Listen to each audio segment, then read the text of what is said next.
First important article, India में एक refugee और एसाइलम लॉ की आवश्यकता से संबंधित है। आप जीएस पेपर सेकंड के इस टॉपिक से आर्टिकल को रिलेट कर सकते हो। देखो, इससे पहले कि हम आज का आर्टिकल डिस्कस करना स्टार्ट करें, हम कुछ बेसिक्स डिस्कस कर लेते हैं रिफ्यूजीज से संबंधित जो इंटरनेशनल लॉज या फिर कन्वेंशंस हैं उनके बारे में। रिफ्यूजी टर्म का मतलब क्या होता है? देखो, रिफ्यूजी वो पर्सन होता है जो अपने देश से बाहर, जहाँ पे उसका हैबिचुअल रेजिडेंस है, वहाँ से अलग किसी दूसरे देश में, फॉर एग्जांपल म्यांमार का कोई नागरिक है, वो इंडिया में आ गया है, वापस म्यांमार नहीं जाना चाहता वो, क्योंकि उसको डर है या तो वहाँ की सरकार उसे प्रोटेक्ट नहीं करेगी या फिर वहाँ पे उसका परसिक्यूशन हो सकता है कुछ कारणों की वजह से, इसलिए कि वो पर्टिकुलर रेस का है, इसलिए कि वो पर्टिकुलर धर्म का है, पर्टिकुलर नेशनैलिटी का है, या फिर उसका संबंध किसी सोशल ग्रुप से है। सिर्फ इस वजह से उसका परसिक्यूशन हो सकता है उसके पेरेंट कंट्री में जहाँ का वो है। परसिक्यूशन मतलब उस पर अत्याचार हो सकता है, जुल्म हो सकता है, तो वो पर्सन रिफ्यूजी है। समझ गए ना? कोई पर्सन म्यांमार का है लेकिन वो इंडिया में आ गया है, वापस म्यांमार नहीं जाना चाहता है और वहाँ की गवर्नमेंट का प्रोटेक्शन नहीं अवेल करना चाहता है, क्योंकि उसको लगता है म्यांमार की गवर्नमेंट उसे प्रोटेक्ट नहीं करेगी और म्यांमार वापस जाने पर उस पर अत्याचार हो सकता है, सिर्फ इसलिए कि वो किसी रेस, किसी धर्म, किसी सोशल ग्रुप से संबंध रखता है, तो वो पर्सन है रिफ्यूजी।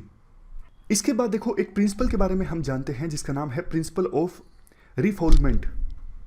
इस प्रिंसिपल में क्या होता है, मान लीजिए इंडिया में रिफ्यूजीज आए हैं, तो इंडिया उन रिफ्यूजीज को वापस उनके देश नहीं भेजेगा अगर वहां पे उनके परसिक्यूशन का डर है। फॉर एग्जाम्पल, अगर देखो रोहिंग्याज भागकर इंडिया में आए हैं और रोहिंग्याज वापस म्यांमार में जाना नहीं चाहते क्योंकि उनको डर लगता है वहाँ पे अब मिलिट्री कू हो चुका है और अगर वो वापस जाते हैं तो उन पे अत्याचार हो सकता है, तो इस प्रिंसिपल का पालन करते हुए इंडिया उनको वापस नहीं भेज सकता। अगर इंडिया उनको वापस भेजता है म्यांमार में जहाँ उनके प्रोसिक्यूशन का डर है, तो मतलब ये प्रिंसिपल ऑफ रिफॉल्वमेंट का उल्लंघन है। तो ये हमने बात की प्रिंसिपल ऑफ रिफॉल्वमेंट की। कुछ और बातें डिस्कस कर लेते हैं। रिफ्यूजीज को प्रोटेक्ट करने के लिए 1951 में एक कन्वेंशन आई थी, यूएन रिफ्यूजी कन्वेंशन। देखो, जब 1951 में ये कन्वेंशन आई थी तो ये कन्वेंशन सिर्फ 1951 से पहले की घटनाओं के लिए थी और वो भी सिर्फ यूरोपियंस के लिए। मतलब 1951 से पहले कुछ वायलेंस हुआ है किसी देश में, कुछ गलत घटित हुआ है और यूरोपियन लोग उससे पीड़ित हुए हैं, वो किसी दूसरे देश में जाते हैं, तो फिर वापस उनको उनके होम कंट्री में नहीं भेजा जाएगा जहां पे उनके परसिक्यूशन का डर है। तो ध्यान दीजिएगा, 1951 में शुरुआत में जब ये कन्वेंशन आई थी तो ये सिर्फ 1951 से पहले की घटनाओं के लिए थी और सिर्फ यूरोपियंस के लिए थी। लेकिन 1967 में एक प्रोटोकॉल आता है इस कन्वेंशन से संबंधित और 1967 के प्रोटोकॉल ने रिस्ट्रिक्शंस हटा दी। पहले ये कन्वेंशन सिर्फ यूरोपियंस के लिए थी, अब सबके लिए हो गई। दूसरा, पहले सिर्फ ये 1951 से पहले की घटनाओं के लिए थी, लेकिन ये जो टाइम वाली कंडीशन थी ये भी हटा दी गई 1967 के प्रोटोकॉल में। सिंपल भाषा में बात करें, इस 1967 के प्रोटोकॉल ने 1951 की यूएन रिफ्यूजी कन्वेंशन को कॉम्प्रिहेंसिव बना दिया, रिस्ट्रिक्शंस हट गई। 20 जनवरी 2020 तक देखो 146 देश पार्टी हैं इस कन्वेंशन में और 147 कंट्रीज पार्टी हैं इस 1967 के प्रोटोकॉल में। क्वेश्चन उठता है, क्या इंडिया पार्टी है कन्वेंशन का या फिर प्रोटोकॉल का? आंसर है नो। इंडिया ना तो पार्टी है कन्वेंशन में और ना ही पार्टी है प्रोटोकॉल में। बट देखो, एक चीज जरूर है, इंडिया हमेशा से रिफ्यूजीज को प्रोटेक्ट करता आया है। आप इतिहास उठा के देख लीजिए, चाइना में जब तिब्बतियंस का परसिक्यूशन हुआ था तो बहुत सारे लोग दलाई लामा की लीडरशिप में भारत में आए और भारत में उनको शरण मिली। 1971 का एग्जाम्पल आप ले लीजिए, किस प्रकार से लाखों बांग्लादेशी इंडिया में आए पाकिस्तानी आर्मी के परसिक्यूशन से बचने के लिए और वहाँ पे उनको शरण मिली। श्रीलंका से बहुत से तमिलियंस आए जब वहाँ पे सिविल वार स्टार्ट हुआ। इवन अफगानिस्तान से बहुत से लोग इंडिया में हैं अभी फ़िलहाल, ताकि वहाँ के सिविल वार से बचा जा सके। तो इंडिया का इतिहास रहा है, हमेशा से इंडिया ने रिफ्यूजीज़ को प्रोटेक्ट किया है। एक छोटी सी इंफॉर्मेशन अगर प्रीलिम में क्वेश्चन पूछ लिया जाता है, मेडागास्कर, सेंट किट्स और नेविस ये वो देश हैं जो सिर्फ 1951 की कन्वेंशन में पार्टी हैं, प्रोटोकॉल में नहीं है। और कुछ देश जैसे केप वर्डे, यूएस, वेनेजुला ये सिर्फ 1967 के प्रोटोकॉल में पार्टी हैं लेकिन कन्वेंशन में पार्टी नहीं है। इस कन्वेंशन में देखो वैसे ये भी बताया है कि रिफ्यूजीज कौन नहीं हैं, जैसे वो लोग जिन्होंने वार क्राइम्स को कमिट किया है। ऐसा नहीं कि युद्ध चल रहा था, आपने वार क्राइम्स को कमिट किया और बाद में आप दूसरे देश में चले गए डर के मारे और बोलो कि वहाँ पे जाऊँगा तो वापस परसिक्यूशन मेरा हो सकता है। भैया आपने क्राइम किया है, भाग के आप दूसरे देश में आए हो तो आप रिफ्यूजी नहीं हो, आप वार क्रिमिनल हो। ये जो कन्वेंशन है यूएन रिफ्यूजी कन्वेंशन, ये देखो 1948 के universal declaration of human rights के आर्टिकल 14 पर बिल्ड की गई है। आर्टिकल 14 में रिकॉग्नाइज किया गया है उन पर्सन्स के राइट्स को जिनका अपने देश में परसिक्यूशन हो सकता है, वो दूसरे देश में जाके असाइलम मांग सकते हैं। तो ये तो हमने बात की बेसिक स्कीम। अब इससे पहले कि हम आगे डिस्कस करना स्टार्ट करें, एक क्वेश्चन मैं आपसे पूछना चाहता हूं, रिफ्यूजी, असाइलम सीकर और माइग्रेंट तीनों के बीच में क्या डिफरेंस है? देखो रिफ्यूजी के बारे में तो डिटेल में हमने डिस्कस कर लिया, असाइलम सीकर कौन है ये बताइए। मान लीजिए कोई पर्सन है, म्यांमार से भागकर इंडिया में आ गया है क्योंकि उसकी जान को खतरा था, रोहिंग्या है, लेकिन इंडिया में वो आ गया है, ये कौन तय करेगा कि वो रिफ्यूजी है या फिर नहीं है? वो तो झूठ भी बोल सकता है ना कि मेरी जान को खतरा है, असल में आया वो अच्छी जॉब प्राप्त करने के लिए है इंडिया में। तो वो भागकर इंडिया में आ गया है, बोल रहा है मैं रिफ्यूजी हूं, लेकिन जब तक यूएनएचसीआर यानी UN high commission for refugees या फिर गवर्नमेंट उस पर्सन के क्लेम को वेरीफाई नहीं कर लेती हैं कि वास्तव में वो रिफ्यूजी है या फिर नहीं है, मतलब वास्तव में म्यांमार से वो इसलिए भाग के आया है कि उसकी जान को वहां पे खतरा है या फिर वो वैसे ही भागकर इंडिया में आ गया है, तो जब तक उसके क्लेम को वेरीफाई नहीं किया जाता है ना कि वास्तव में वो रिफ्यूजी है या फिर नहीं है, तब तक है वो असाइलम सीकर। अभी उसने शरण मांगी है, आ गया है भागकर इंडिया में, लेकिन अभी गवर्नमेंट या फिर यूएनएचसीआर रिफ्यूजी स्टेटस डिटरमाइन करेगी कि वास्तव में वो रिफ्यूजी है, वास्तव में वो अपनी जान बचाकर आया है या फिर वैसे ही आ गया है।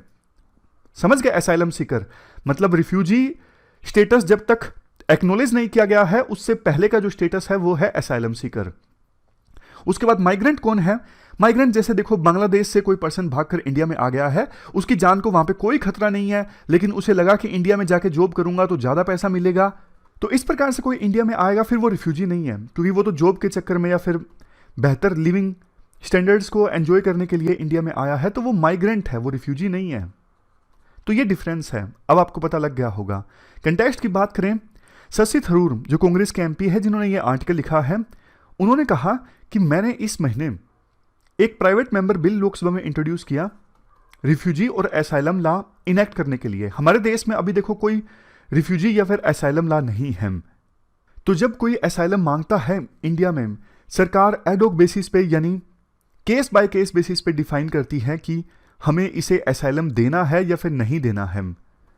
लेकिन अगर देखो कानून होता है तो एक निश्चित समय में असाइलम सीकर्स की मांग को पूरा किया जा सकता है, या तो उन्हें रिजेक्ट किया जा सकता है या फिर एक्सेप्ट किया जा सकता है। अभी तो देखो कई बार तो ऐसा होता है सरकार सालों साल बैठी रहती है और कोई पर्सन इंडिया में असाइलम मांगता है तो उसकी रिक्वेस्ट पेंडिंग रहती है बहुत बहुत सालों तक।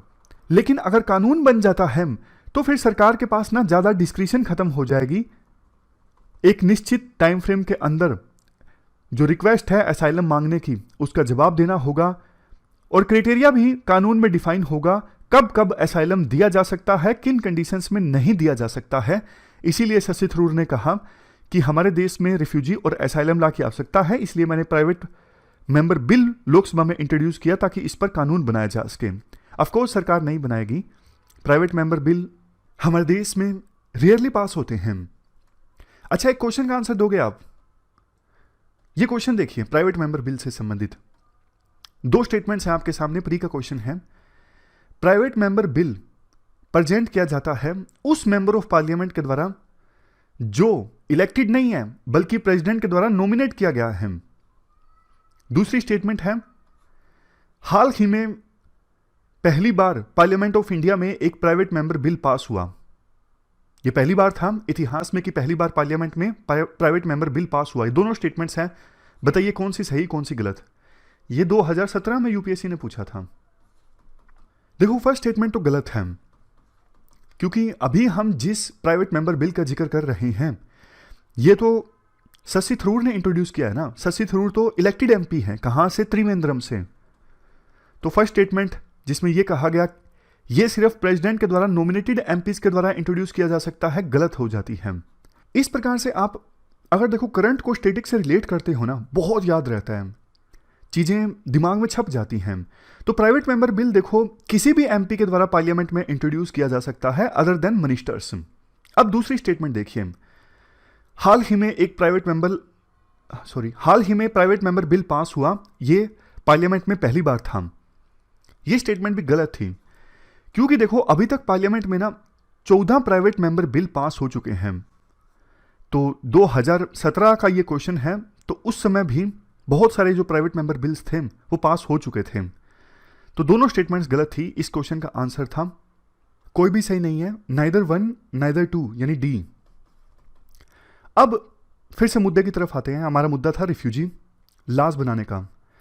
तो देखो हम ना दोनों तरफ के आर्ग्यूमेंट्स डिस्कस करते हैं। पहले आर्ग्यूमेंट डिस्कस करते हैं क्यों हमारे देश में रिफ्यूजीज और असाइलम सीकर्स के लिए एक कानून बनाने की आवश्यकता है।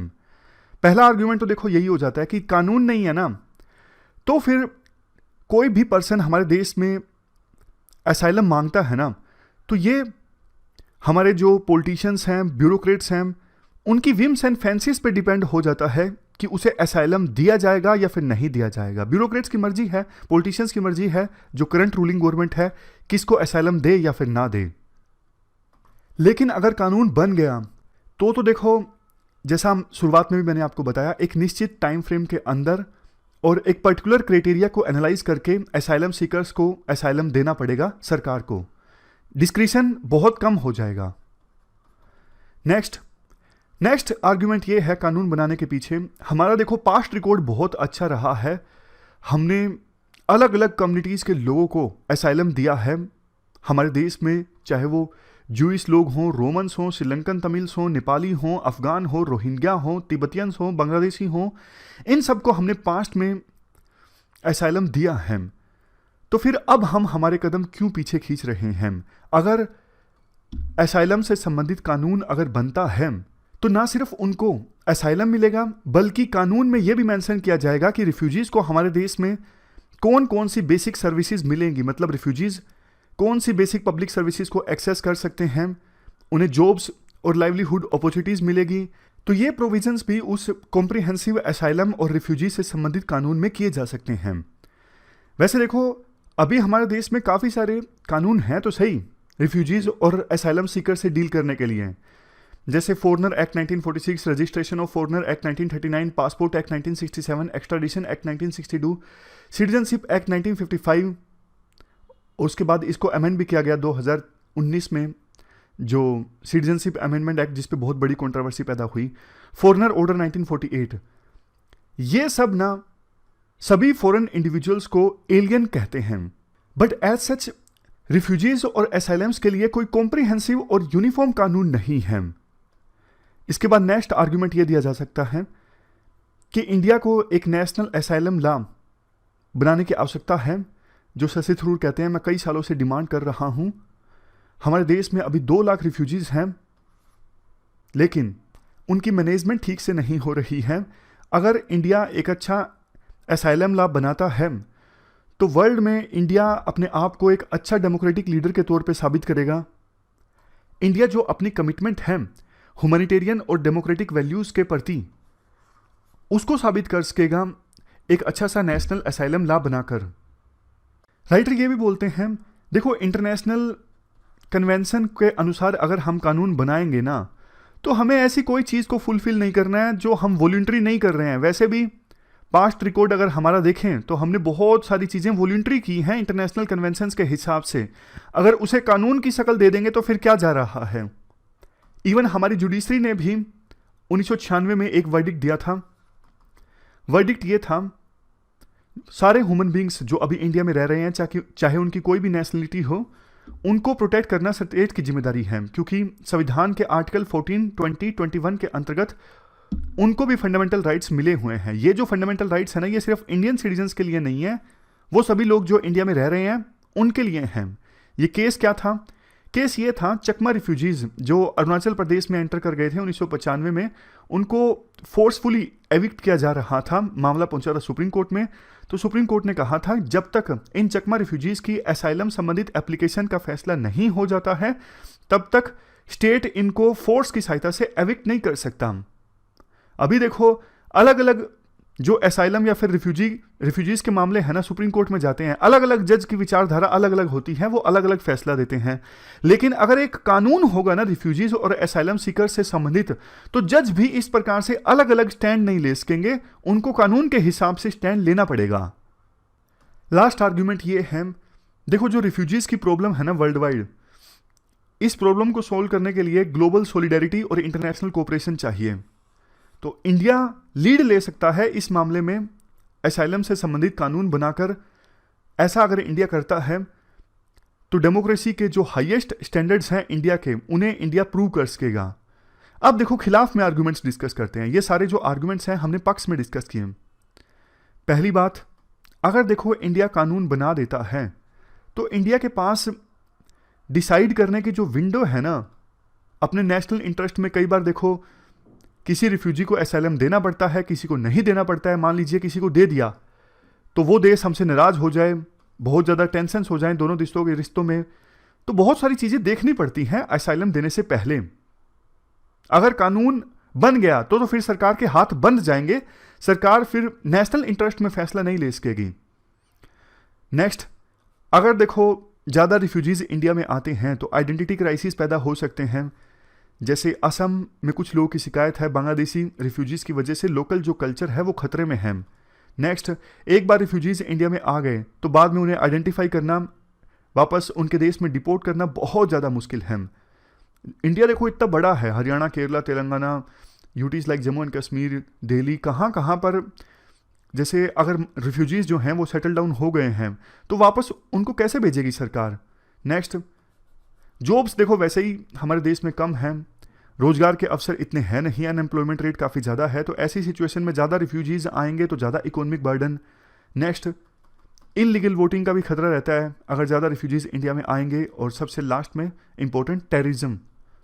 अब देखो रिफ्यूजीज कुछ इंडिया में आते हैं, पता नहीं लगता ना कौन गलत इरादे से आया है, तो वो रिफ्यूजी की आड़ में यहाँ पे आके नेशनल इंटरेस्ट के खिलाफ जाके काम कर सकता है, तो ये भी खतरा रहता है।